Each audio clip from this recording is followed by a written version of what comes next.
Radio Magica presenta L'apprendista pittore, una storia di Maria Loretta Giraldo dedicata all'affresco di San Rocco dipinto dal Pordenone nel Duomo della città.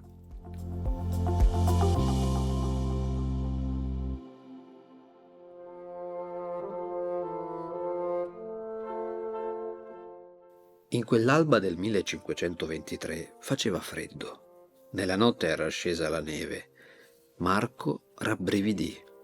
Si strinse nel mantello e si soffiò sulle mani ghiacciate. Da 3 giorni viaggiava con il padre sul Burchiello, la grande barca che portava da Venezia a Pordenone, e ora erano giunti nell'antico Portus Naonis, da cui la città aveva preso il nome. «Ci siamo», disse il padre, Pietro Zane. Il ragazzo alzò gli occhi. Al di là delle mura di cinta vide i tetti imbiancati di Pordenone e più oltre il castello. Il Burchiello attraccò.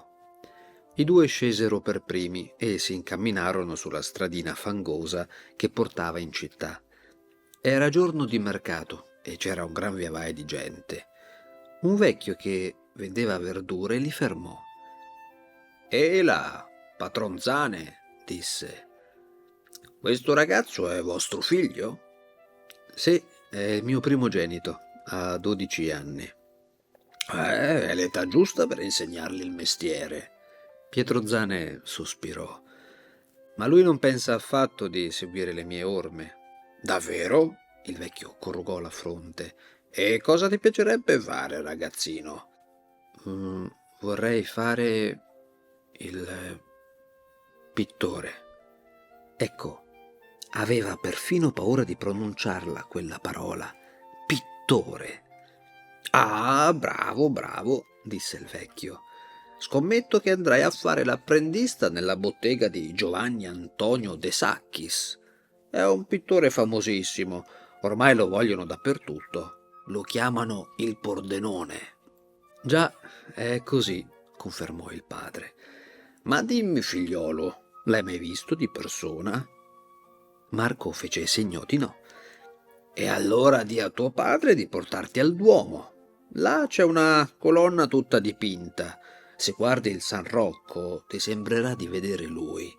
Se l'è disegnato a sua immagine quel briccone, come se fosse davvero un santo. E invece dicono che abbia un gran brutto carattere, testardo e irascibile». Marco aveva uno sguardo smarrito. Le parole del vecchio avevano aumentato i suoi timori, ma il padre lo rassicurò. «Io lo conosco, non è per niente cattivo». Salutarono il vecchio e ripresero la strada per il Duomo. In chiesa si soffermarono davanti al dipinto del San Rocco. Era maestoso e li guardava dritto negli occhi dall'alto in basso. Marco era pieno di paura. Avrebbe voluto tornare indietro, ma ormai era troppo tardi. Pensò che il pittore non avrebbe mai accettato un ragazzino insignificante come lui. Arrivarono all'abitazione del maestro. Una donna venne loro incontro e li accompagnò.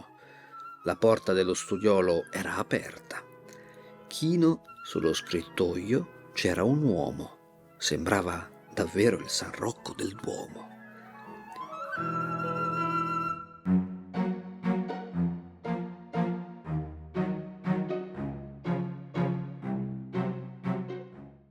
«Dunque sarebbe questo il ragazzino?» disse il maestro. «Sembra un tipo come si deve». E poi, rivolgendosi a Marco, aggiunse: «Siediti e ricopia quell'Ercole col leone che vedi dipinto sulla parete. Vediamo se sei bravo come mi ha assicurato tuo padre». Marco prese un foglio e una matita. Sapeva che da quel disegno sarebbe dipeso il suo futuro. Mentre lavorava, i 2 uomini parlarono una decina di minuti, poi il maestro si avvicinò. «Hai finito? Su, fammi vedere». Il ragazzo consegnò il foglio. Il pittore esaminò il disegno.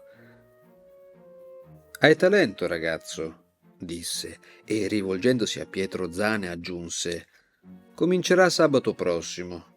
L'apprendistato durerà 3 anni.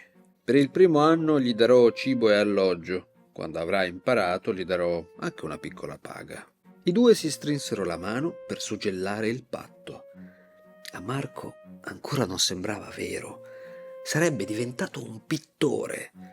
Emozione, paura e felicità facevano un tutt'uno, e mentre saliva sul battello che li avrebbe riportati a Venezia, fu certo che quella settimana di attesa sarebbe stata la più lunga della sua vita.